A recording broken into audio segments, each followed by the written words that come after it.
What's up, everybody? This is Brad, and we got some interesting news today, and that is that SAG-AFTRA has unanimously voted, or, they've been unanimously voted to basically seek authorization to go on strike if necessary in the negotiations with the video game industry. Now, that means there's no strike yet, because from what I've read and listened to from the official SAG-AFTRA sources, is that they just want to have this as a bargaining tool, basically as a threat to say, hey, look, if you don't do what we want you to do here, if you don't cover our actors, protect them, give them what they want, then we may very well just go on strike and screw up all your video games. So that's what they're looking for, and it's a heavy tool to have there. It's handy to have that to play, and it puts pressure on the game companies to avoid a strike, because the strike is going to disrupt the industry. That's what it's intended to do. It's supposed to, hurt the companies. And let me go over which companies they are, because I was planning to play some games, and you guys know this. I post a lot of Fortnite shorts. So guess which one of those companies is involved. Anyway, the following game companies that would be part of this strike are Activision Productions Inc., Blind Light Inc., Disney Character Voices Inc., Electronic Arts Production Inc., Epic Games Inc., there they are, Formosa Interactive LLC, where am I at? Insomniac Games Inc., Take-Two Productions Inc., VoiceWorks Production Inc., and finally WB Games Inc. So some big studios there, big companies, decided that actors aren't worth the money that they make the companies. So it's fascinating that these gigantic companies, like, video games were pretty much the only successful entertainment medium that thrived during COVID. Like, the past few years, gaming kind of had a big boom when people had decided to try to stay home more, because they were afraid of catching COVID, and that was at the time where COVID was still new and unknown, and people really didn't know what to expect from it. So it was a very scary time, and a lot of people decided on their own to stay home, because the government fiddle farted around and decided not to do a hard mandatory stay at home, or quarantine orders or anything like that. They decided instead to just be like, get a vaccine. If you want to wear a mask, wear a mask. And a lot of companies, not every company, some of them did, some of them didn't, enforce the mask mandates. Were like, if you're not vaccinated, wear a mask. If you won't wear a mask, then we're going to ask you not to come into the store. So, it's a health crisis. And some people were willing to just be like, no, screw you. I don't care about your health or mine. I want to go in Walmart and get some Doritos. Like, I don't care if you get a potentially deadly virus. So, rough times, and it seems like we could be headed back there. Hopefully it won't be as bad as before. But back to the strike, or could-be strike. One of the videos I was watching that came out from the SAG-AFTRA Instagram, where one of the heads there was going over what they're looking for, what the situation is. That there's a negotiation at the end of September with these companies, that they're looking to avoid this. They don't want to go on strike. None of these people want to go on strike. So they're hoping that having the threat of a strike to play against the companies will work out in their favor. But we've seen these companies and the way they do these things. Some of these companies, they do not care about the people that they employ, that they hire. They don't care. Famously, not that long ago, in the Hollywood actors strike, some CEO said like their plan was to just wait out the strike, let them strike until some of these actors and writers start going broke and homeless. Then they'll come back to the table and we can just go back to the way things were. So, yeah, these people don't care. Like they could very well just be like, "Hey, we don't care if these game company people, we don't care if these programmers and game devs and voice actors and artists, we don't care if they go hungry. We don't care if they lose their houses. We'll just wait it out, just like the Hollywood guys are gonna do. You know, all them like super like millionaires and billionaires that control Hollywood, and they make all the money off of all the movies and TV shows, and especially in games now where or just entertainment in general, the big push for AI. I've talked about AI on this channel before. Remember that donkey video? He was playing some kind of game where he was talking to AI characters, and they all sounded like this. Like that was the voice acting in the game.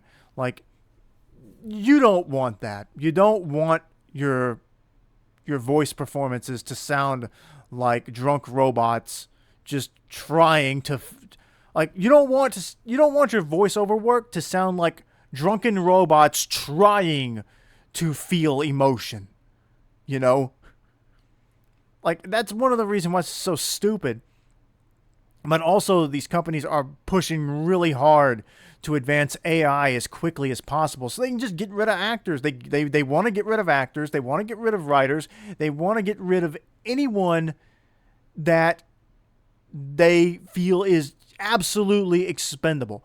If these companies could find a way to automate every single aspect of their game, to have a computer just spit out artwork, to spit out animations, to spit out voice performances, to code any particular animation for a game. Like if they could just figure out how to make it all computer made, where all you got to do is push a button and like, oh, the computer will spit this out for you.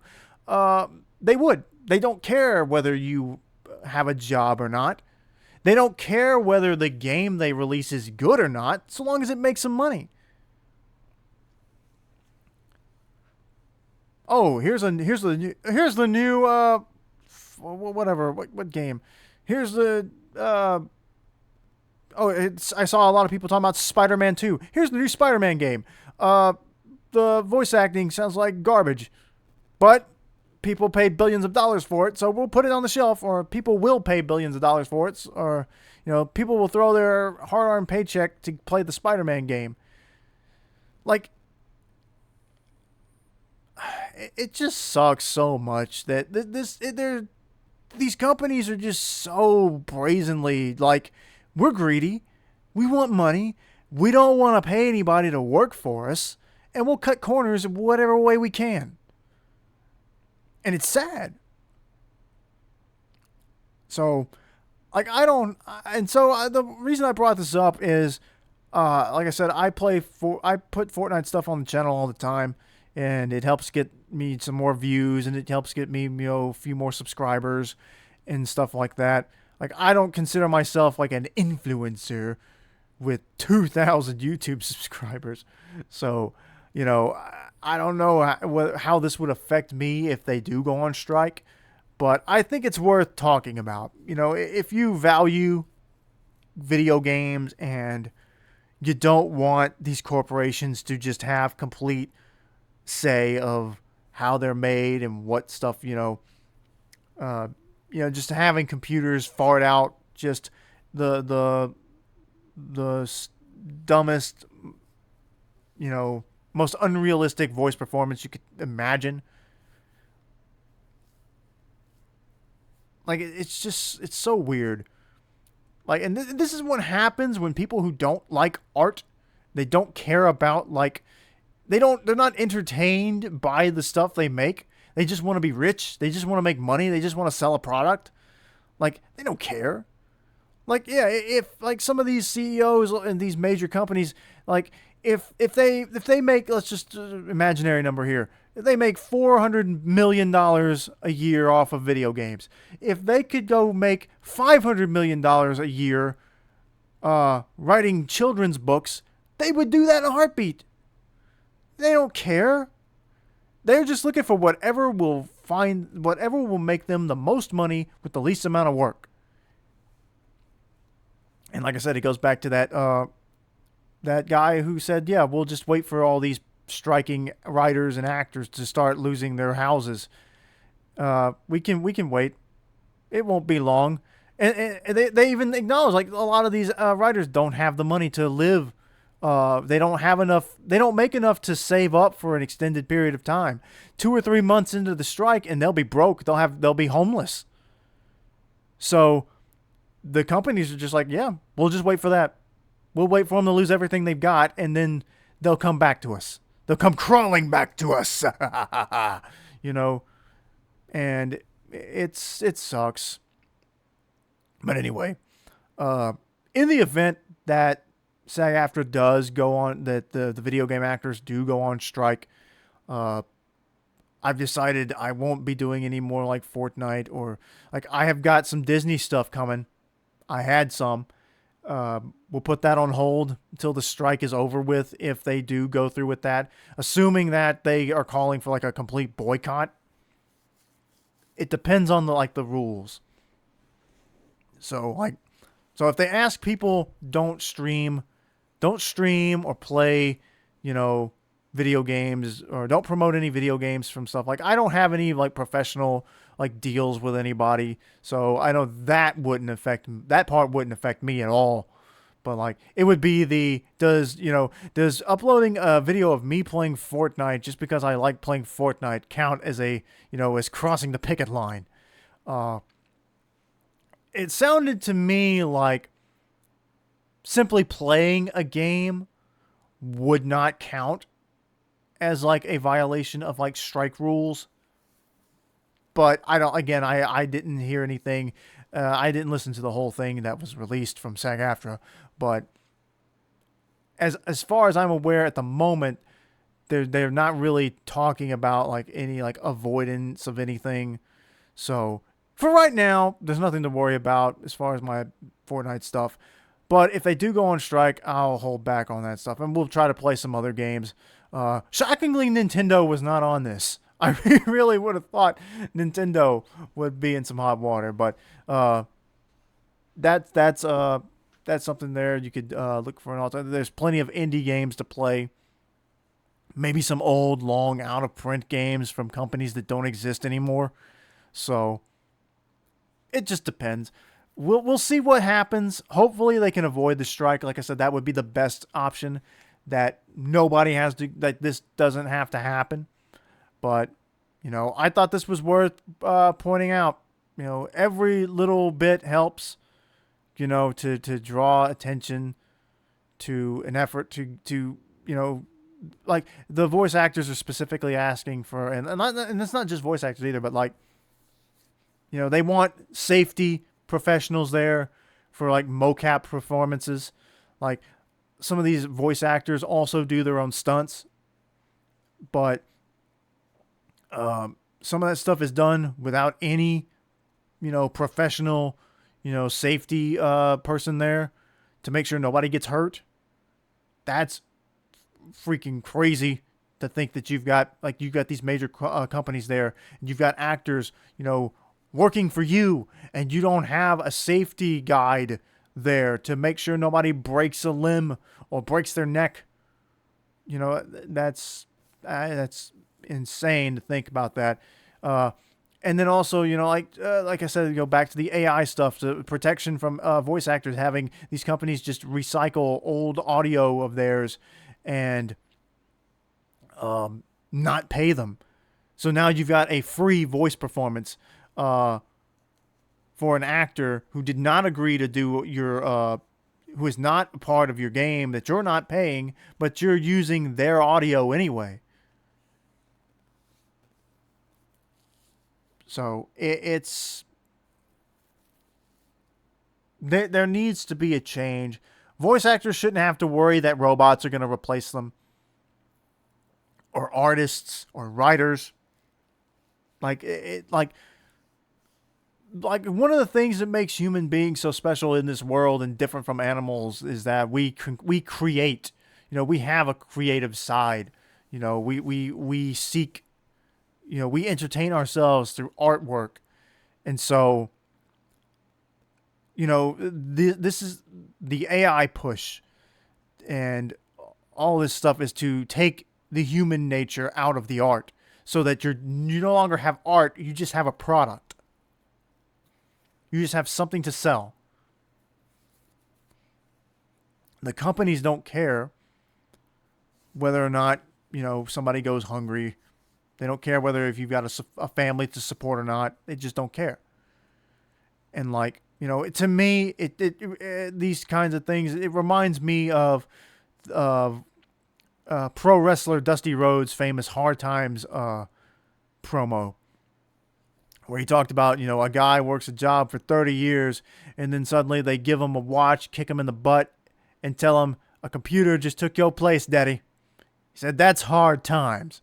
And so, yeah, for actors and from whether it's TV, movies, or video games, it's hard times. The corporations want to replace you with robots or computers. They don't want to hire humans. It's too, humans need days off sometimes. Computers don't generally. You don't have to give a computer health care. A computer is just an object. It's not a person. You don't have to treat a computer with respect. It exists to serve you completely. You own that computer. You can't legally own people anymore. I'm sure some of these companies don't like that you can't own people. But it's frustrating, but it's supposed to be frustrating. Like I said, I'm kind of rambling now and repeating myself, but like I said, hopefully a strike will be avoided, and that's not just for like streamers, sakes or anything like that. This is so that people who make these things, like some of these games make millions and millions and millions of dollars, but the dev teams, like the people who actually put the games together, don't make that much. It all goes back to the studio, to the heads, the suits that don't do anything. They literally just exist to take the money. They don't contribute anything creatively to the game. So I think it's time that people who make things are rewarded for their work. I think it's completely reasonable. And I think that, as these companies, and it's just, the companies are getting more and more greedy. The wealth gap is growing. It's just capitalism run amok, and people need to start, standing together when they can and saying hey, we deserve to be paid for our work. If we make you millions of dollars, if we bring you in this gigantic pie of profit, we deserve a decent slice of the pie, So I just wanted to talk about that. And, it's always a good idea to just try to stay up to date on stuff. What do you guys think? What will you do if the games go on? If the actors do go on strike? Are you willing to give up certain games, playing them online? Yeah, you hear that? But anyway, what do you guys think? Like and subscribe. Check out my other videos if you would. That's all I got. Just hopefully they won't go on strike. Hopefully they'll do the right thing here. The game companies will. And we, all these actors and game devs and all these people can get back to making games that are fun, and people can have fun again. Anyway, appreciate you for listening. I'm out.